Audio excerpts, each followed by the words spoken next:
Appeal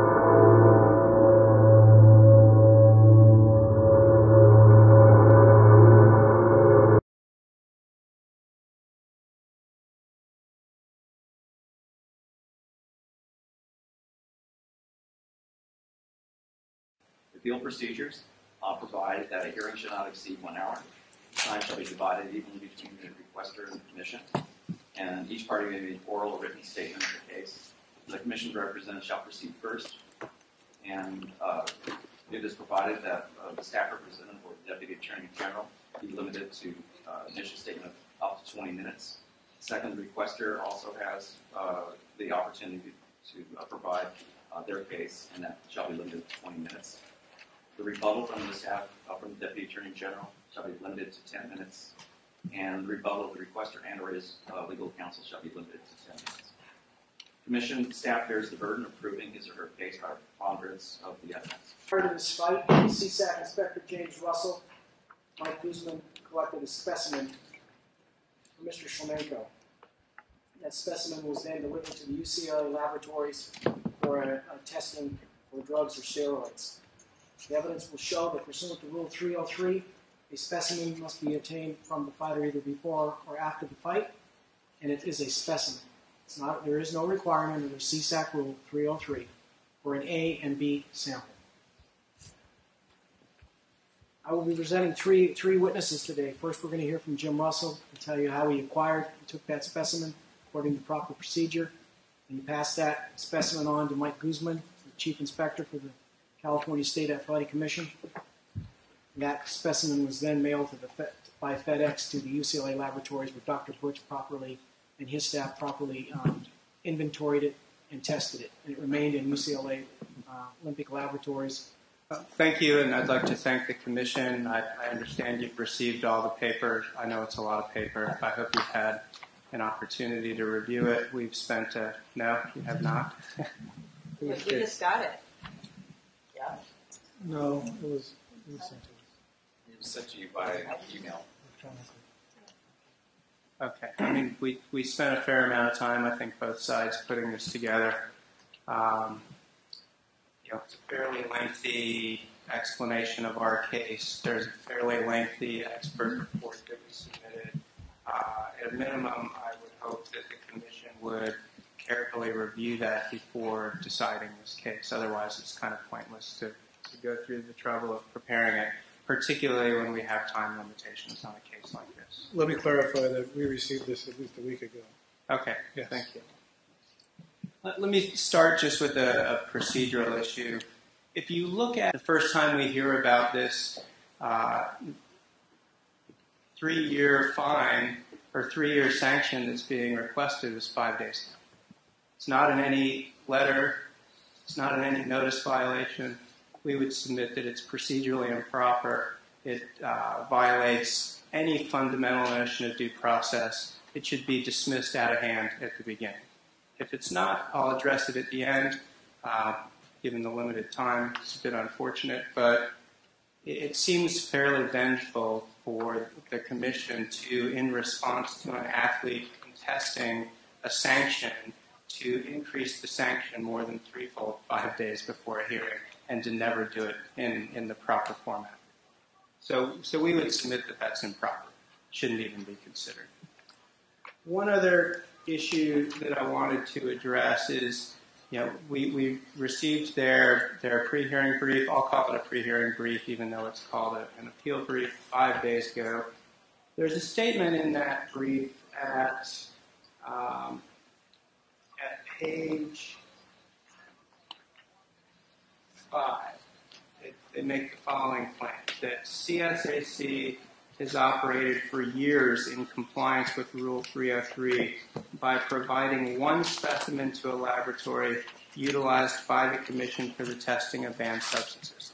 So their submission that we heard for the first time 5 days ago is that for years they've done it this way. For years they've had one sample. For years they've not used an A and B sample. Honestly, I was amazed to read that because, as most of you know, that statement is simply not true. I've personally been involved in 5 cases before this Commission between 2007 and the end of 2012. Every single one of those cases had an A and a B sample. It was Sean Shirk in 2007, Antonio Silva in 2008, Chael Sonnen in 2010, Antonio Tarver, and Rafael Cavalcante in 2012. The last three tested, by the way, at the UCLA lab, presumably under similar contractual terms. The Commission says that those test results establish a positive test for banned substances, which in turn establishes a violation of Rule 303. They seem to be saying, and they again said just now, that there's no requirement under Rule 303 for an A and a B sample. So I talked about the fact that this A and B sample obviously is a big issue in this case. Their position, according to Mr. Ladakis, is that there's no requirement under Rule 303 for an A and a B sample. But that's a little bit misleading of a statement, because Rule 303 doesn't talk about sample collection at all. There's no regulation at all. There's no California regulation that talks about how the sample is supposed to be collected. So how do you determine how the sample is to be collected? And equally importantly, why is that important in the first place? It's important in the first place because proper sample collection is one of the key issues for you to decide whether they've met their burden of proving that there's a positive test here. So if there's no regulation that talks about proper sample collection, where do you find the sample collection requirements? Well, you can find it in the contract between the UCLA lab and the State Athletic Commission. We asked for a copy of it. That copy was provided. You have it as exhibit. It's part of exhibit G. It's fate stamped CSAC 127 to 137. Undisputedly, that is the contract that the State Athletic Commission and the UCLA lab agreed to.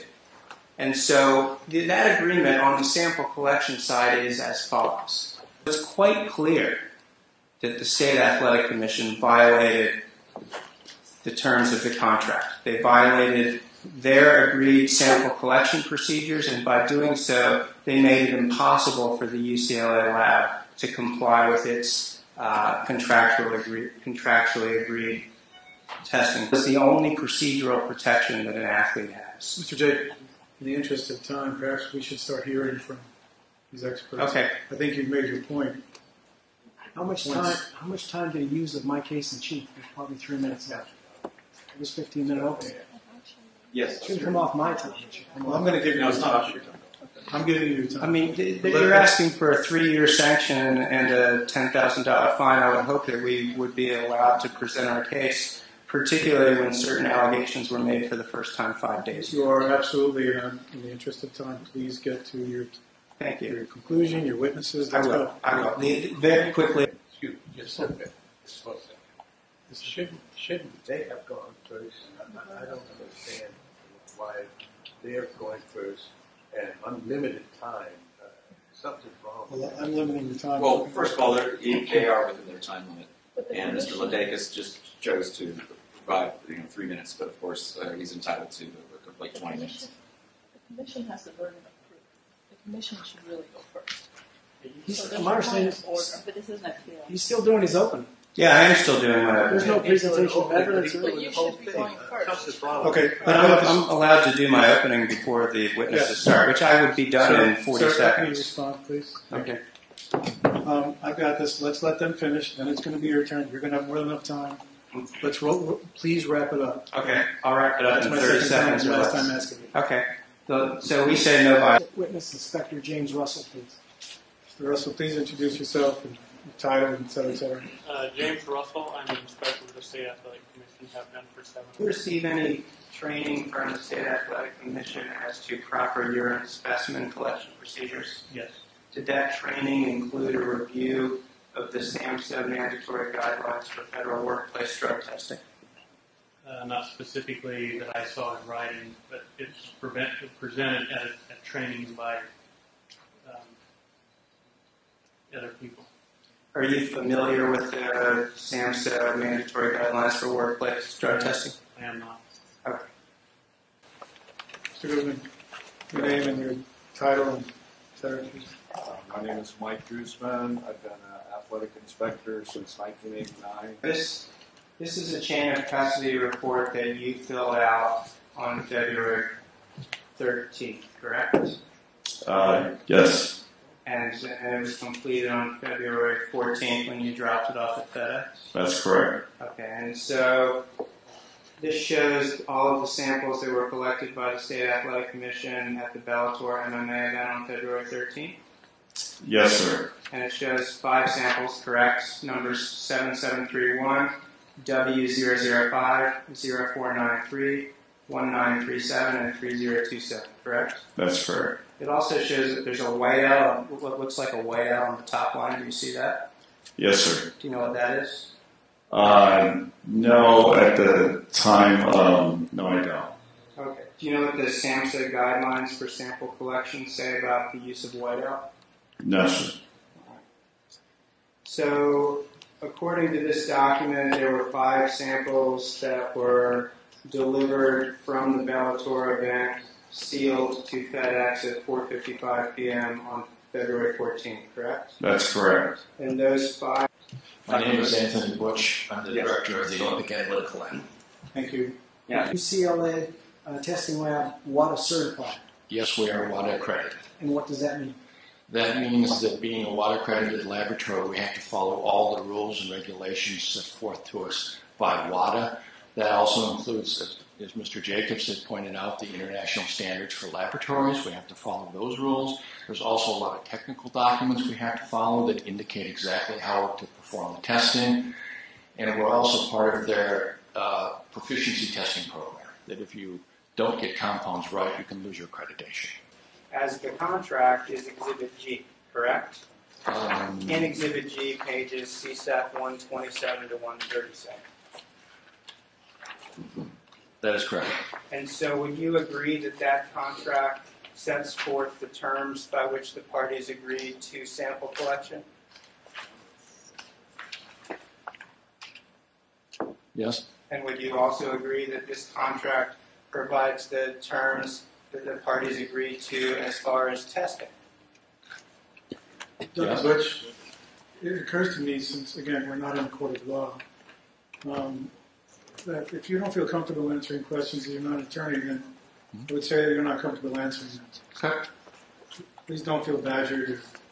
I'm sorry, I don't mean to badger at all. I don't think that I'm speaking to Dr. Butch, just hang on. So I don't know if you're comfortable with this on the question or you're not, but you're not an attorney, I presume. No. Okay, okay, Mr. Jacobs.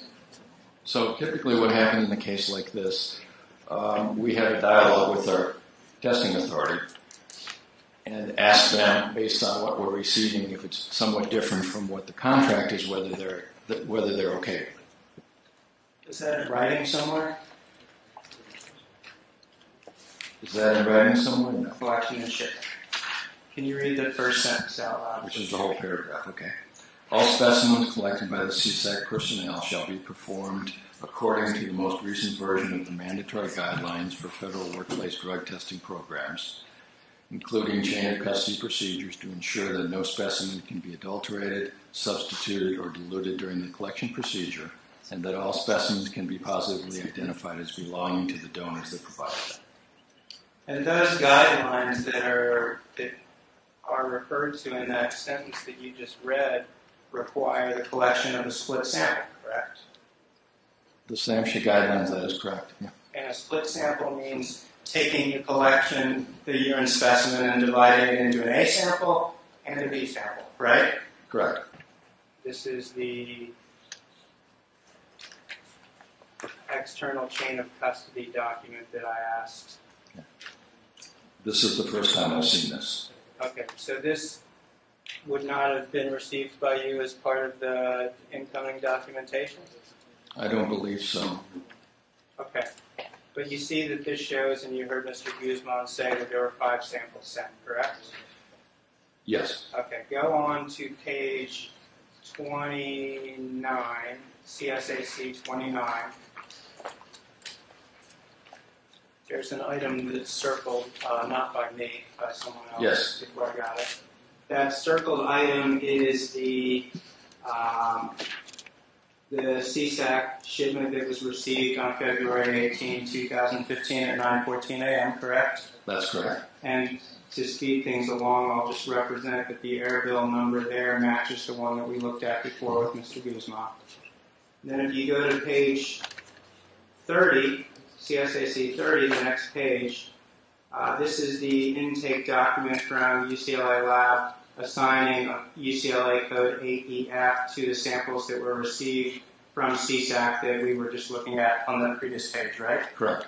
And then if we look at page 31, we see that the UCLA lab received 4 samples from CSAC, right? Correct. Do you have any idea what happened to the 5th sample that was sent that we heard about from Mr. Guzman earlier? I don't know anything about a 5th sample. All we received just those 4.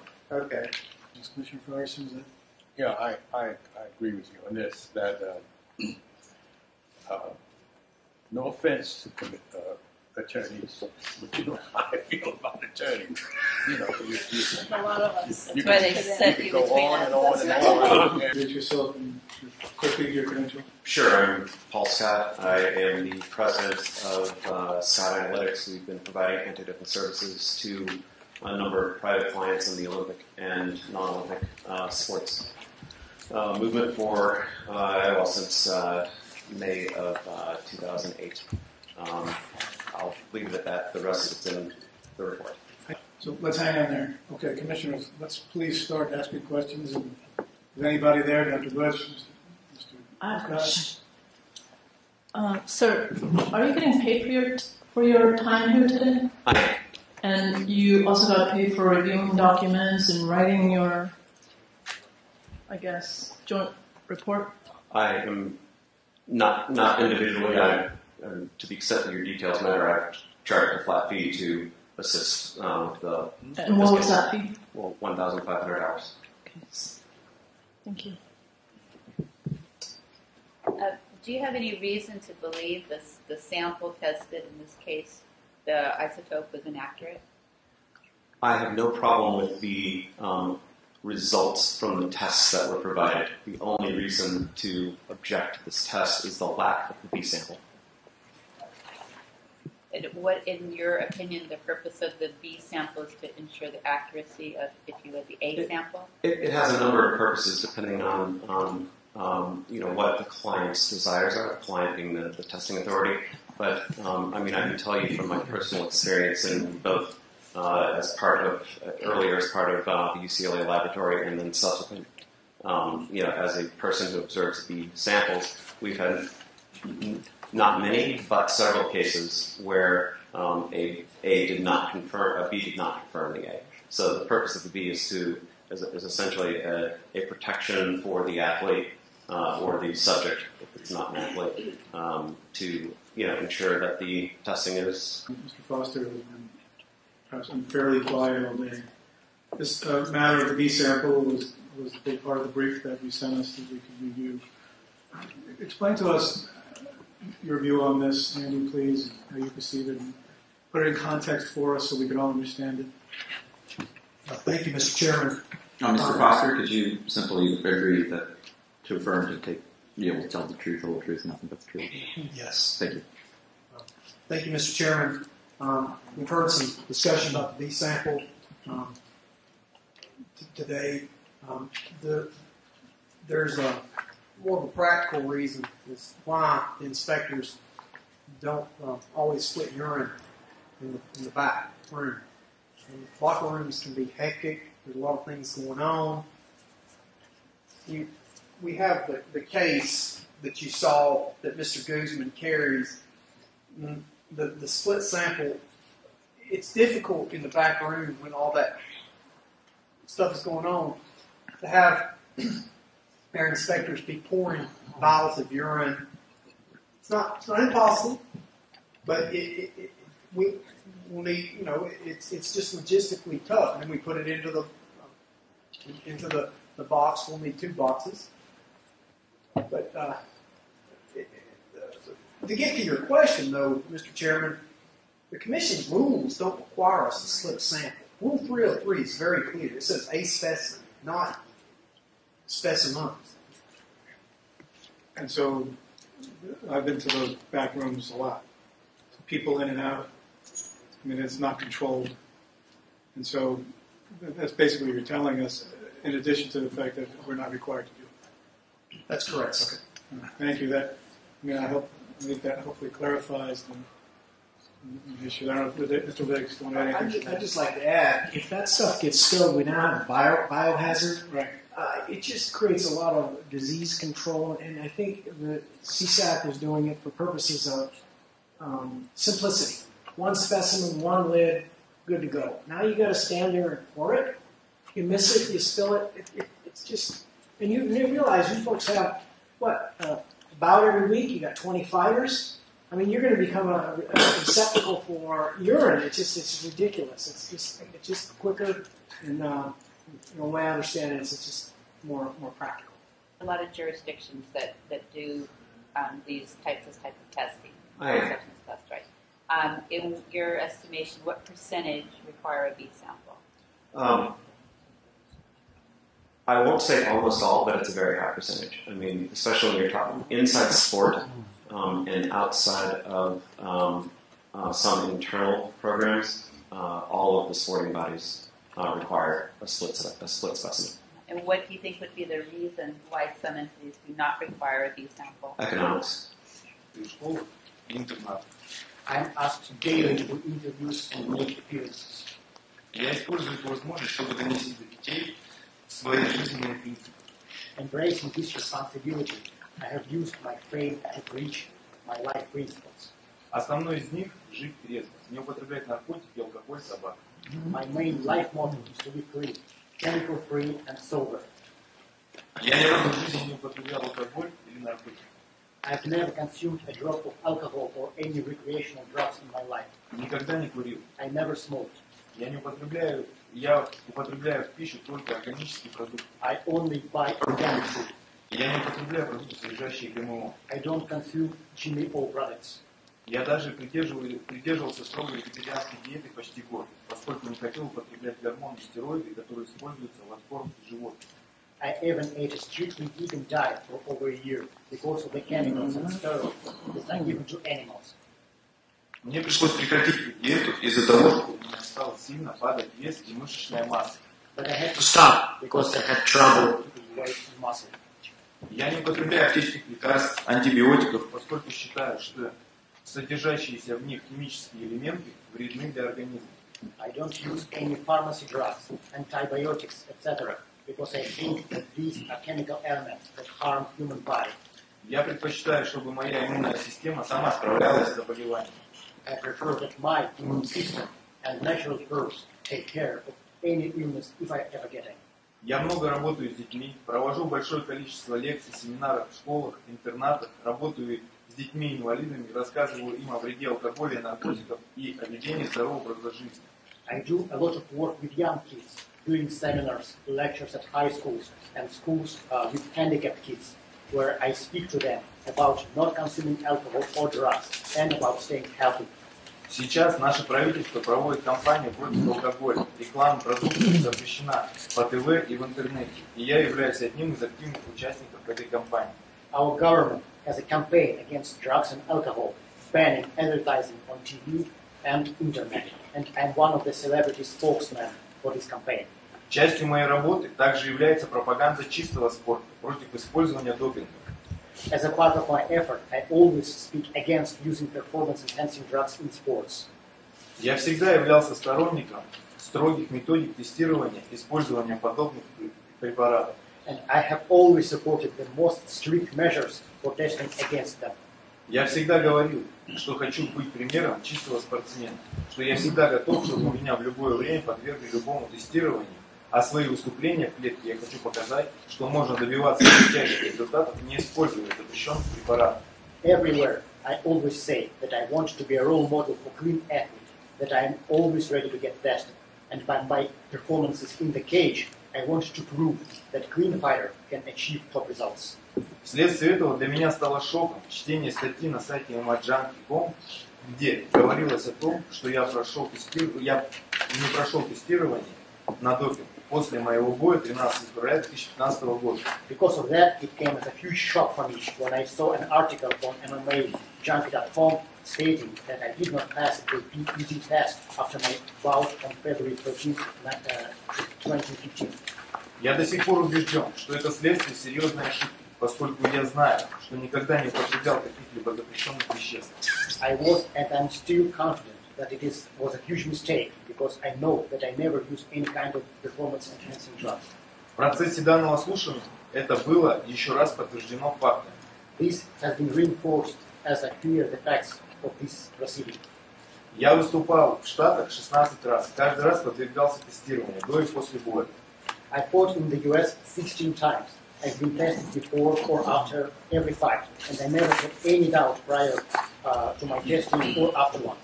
Я никогда не сомневался, что мне нечего опасаться, что не может возникнуть каких-либо проблем с результатом тестирования. Because I was always confident that there can't be any issues with the results of testing. Использование любых препаратов, включая допинг, идет вразрез с моими принципами, со всем, что я верю и кем я являюсь. The use of any drugs, including illegal performance-enhancing drugs, goes against everything I believe and who I am as a person. Подобное обвинение нанесло неизмеримый ущерб моей репутации у меня на родине. To be accused of such a violation has done immeasurable harm to me and my reputation in my home country. Я потерял спонсоров, от меня отвернулась часть фанатов, но самое главное, я теряю уважение и внимание со стороны детей, которые воспринимали меня как пример для подражания. I have lost sponsors, fans, and most importantly, respect of children who look up. Mr. and Mrs. Commissioners, I humbly ask you to view all of the facts in an objective light. Please consider not only the rights of the accused, but also the rights of the innocent. I have faith in the American administrative and judicial processes. I am not guilty of taking any performance-enhancing drugs, and because of this false accusation, have suffered immeasurable damage to my reputation, my career, my financial. After hearing the facts, please take the appropriate and honorable measures to clear me of these charges. Thank you. Shlemenko, you in your pre-bout questionnaire, this is exhibit number 8, page CSAC 02, 03, you indicated some animal pack vitamins that you took before the fight. Is that correct?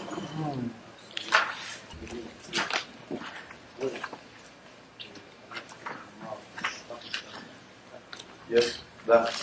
How is taking supplements like animal packs consistent with what you just testified a few minutes ago with a very strict vegetarian diet?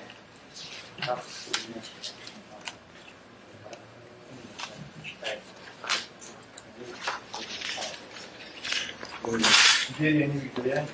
Вегетарианцем я был ровно до последнего соображения на пилатах.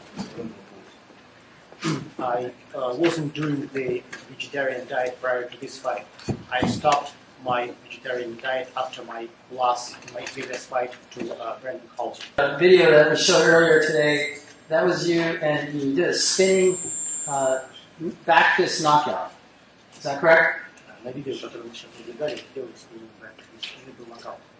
Yes. Very powerful blow from your hand to the opponent's jaw. That was the only time you ever knocked someone out in that manner. Is that correct?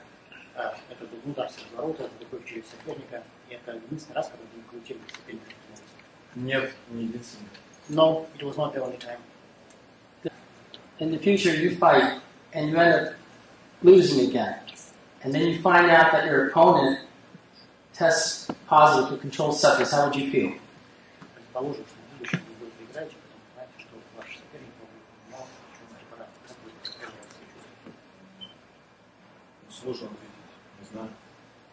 I never thought about it. Okay, what do you think the appropriate discipline should be for an opponent of yours or any professional fighter that's an MMA that tests positive for banned substances, including steroids.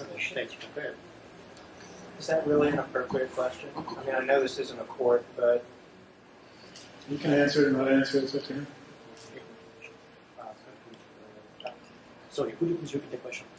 What do you feel is the appropriate discipline for a professional fighter that tests positive for controlled substances, including steroids? Как вы считаете, какое было бы техническое наказание спортсмена, если бы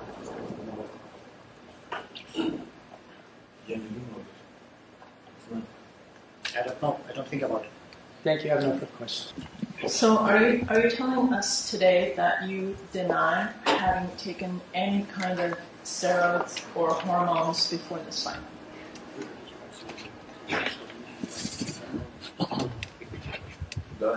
Yes. No, I actually went back and watched a number of your fights coming up to this Bellator. And it seems to me, from my perspective, that you actually got a lot stronger coming up to this fight over a period of time.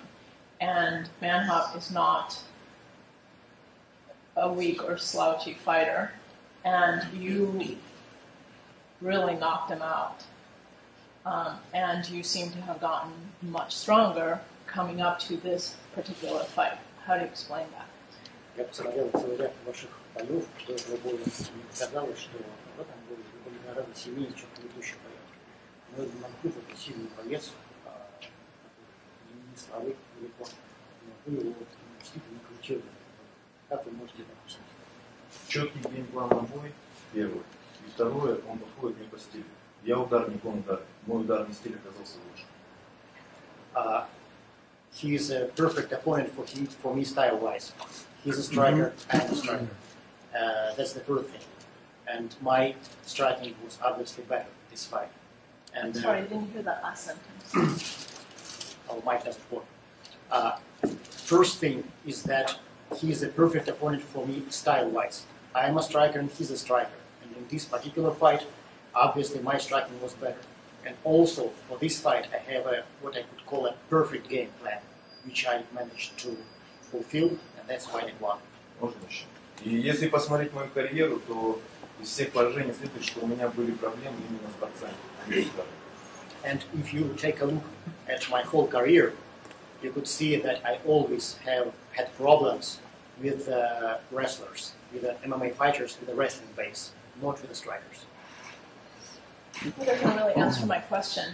It seems to me like you actually got much stronger, and the way that you knocked him out, it was an exhibition of strength to me that I didn't see in your consecutive fights coming up to this fight. You seem to have gotten actually much stronger as opposed to technique.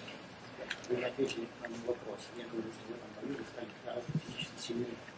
Вы действительно крутили в этом бою по сравнению с предыдущим боем. Как вы объясните, что вы стали сильнее? Я стал старше, я дольше в этом спорте, у меня более большой опыт выступлений, плюс у меня более большая мотивация, так как я потерял титул за 35 секунд, и я хочу его вернуть. И президент Пилатов, я знаю, что если бы я выиграл именно так красиво, разрешил бы мне драться за титул. Well, first of all, I had a huge motivation coming to this fight because I lost my title prior to that, and the president of Bellator, he told me that if I would win this fight, then I would get a chance to get my title back in the future. So I was really, really motivated. And besides, I am getting older, but I am getting much better as a fighter. I am getting much more experience, and that's why I am able to utilize all of my skills in that particular fight against Madden. Fights you had in the United States, correct? That you were tested before and after every fight. Да, почти в каждом. Almost in every fight. Almost in every fight. Почти так. Yes, so you're changing it from yes to almost. То есть ты меняешь сказание, ты говоришь, что в каждом бою успех будешь почти в каждом.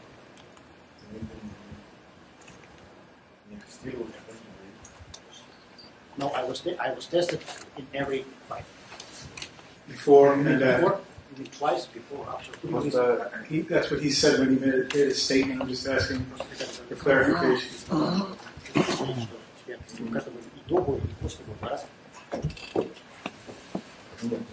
Иногда и после, и до, иногда до, иногда только после. Sometimes before and after the fight, sometimes only before the fight, sometimes only after the fight. So it's a mix of all that. So you weren't exactly tested before and after every fight. It's not accurate. Yeah, depending on state. It wasn't an accurate statement, so let's leave it there. Sealed, and the bottle 0493 is the same bottle that arrived at UCLA lab, sealed, and they took chain of custody. And so it goes from Jim to Mike Guzman, FedEx, UCLA. Is it correct, Mr. Jacobs, that you didn't necessarily argue that there was a problem with the chain of custody? Well, no. I mean, there isn't one issue that we raised, and it came out through the witnesses. Obviously, I wasn't there. Mr. Foster wasn't there. Dr. Butch wasn't there. Mr. Lodakis wasn't there. But what we do know is that this, what they're calling a tamper-proof seal, is a piece of tape. It's placed over the lid. And we know that there were 5 urine specimens with a piece of tape that were shipped to the UCLA lab, according to the documents, and only 4 of them arrived. So, I mean, I don't know, did one of them get switched? We don't know what happened to the 5th sample, but if one of them got switched and there was a B sample, we'd have an answer because the B wouldn't confirm if one of them had been switched. But, well, first of all, our request is that there be no sanction because no violation was proven, and as a result that there be no fine. I mentioned earlier that I had additional exhibits that I wanted to introduce, and I'd like to do that before you vote. I would like the opportunity to respond at least to the strict liability argument. If that's allowable, it'll be as short or shorter than what we heard. But I would like the opportunity to present the documentation of those 5 cases between 2007 and 2012 that I talked about at the beginning of the day. What was the point of that? The issue was, they say, well, we for years only collected 1 specimen, and it's simply false. Okay, you're back to the collection of specimens. Okay, thank you. So hang in there. Hang in there. So, and as far as the strict liability issue, I asked you to hang in there. I'm sorry. In terms of SAMHSA, I'd like to just read the mandated guidelines. The preface of it says, the Substance Abuse and Mental Health Service Administration, or SAMHSA, within the United States Department of Health and Human Services, HHS, establishes the scientific and technical guidelines to be used by U.S. federal agencies, drug testing facilities, and collection sites used for federally regulated workplace drug testing. We don't fall under that particular guideline. So, as a practical matter, it is not practical for us, and also, as a practical matter, we don't give donors or athletes the right for requesting or demanding that B samples go to a second lab in the event that the A specimen tests positive. The medical review officer is the ultimate sayer in the federal system of SAMHSA, which is why I asked about the medical review officer manual, which accompanies the other manuals of SAMHSA. And in that medical review officer manual, page 12, because I did some research because I wanted to know about this, it says, when the primary specimen, bottle A, is positive, adulterated, or substituted, the donor is given an opportunity to request testing of the split specimen, bottle B, at a second HHS-certified laboratory. That's what the B specimen is supposed to be for. We do not follow that guideline because we do not give our donors or athletes the ability to request a testing of the B sample. That is different and apart from whether there's accuracy in the testing of the A sample. And according to page 13 of the Medical Review Officer Manual, the accuracy is determined by the initial screening and a confirmation test, which is what was done actually in this case. So there are actually two separate issues. One is whether there is the ability for the donor or the athlete to request testing of the B sample, and the other one is accuracy, which sounds like was done in this case. Well, I mean, again, it is very difficult. The tape matches the social security number of Mr. Shlemenko, right? When you got it, I mean, it's very difficult to argue against that. What does trouble me is and I'm not sure this was ever answered. The only 4 samples out of a total of 5 samples arrived. That to me, makes me think a little bit as to whether or not we can strengthen the process. So I'm not sure if I misunderstood that information, or where does that fit in all this? Because if there's one sample missing, there's a possibility of somebody out there also abusing performance enhancement drugs, and we don't know about it. Did I understand that correctly? There was one sample missing at the end of all of this process? Did I misunderstand that? That's what they're saying. They're not. Okay. That's what the document says. So that's what the document said? No, that was a white ad. Okay. No, the white ad was the 6. There were 5. No, there's There was, as far as you guys are saying, there's nothing missing. no. They're more. Okay. All right, so you never clarified that, so thank you for clarifying. Those are my comments. okay. I have a question for Yes. Mr. Goose. Do we have the authority to fine and to suspend for more than 1 year? Yes. Because the licenses are yearly, Correct. so we just say don't bother coming to apply. Then said, Excuse me. yes, Mr. Shlemenko. Можно мне последнее слово после? Can he say just one? Can he say one more word before you gentlemen and ladies would vote? Yes. Я вас не обвиняю, не хотел никого обвинить, но мне так и самому непонятно, почему было, если так все чисто, если так все законно проходит, почему из 5 образцов дошло только 4. Мне это непонятно. И значит, не так все чисто. Of course, I didn't want to blame anybody here, and I didn't want to offend anybody here of anything. Just wanted to say that if everything was done in the correct way, why only 4 samples arrived when 5 samples was sent? So maybe there should be some kind of doubt that everything was done in the right way. Thank you. Okay, Mr. Duke, will you please call the roll for the vote? Certainly. The commission has upheld the violations, the ruling of our executive officer. You did not come and ask to work with us. You did not come and present any mitigating kind of circumstances or information for us to consider.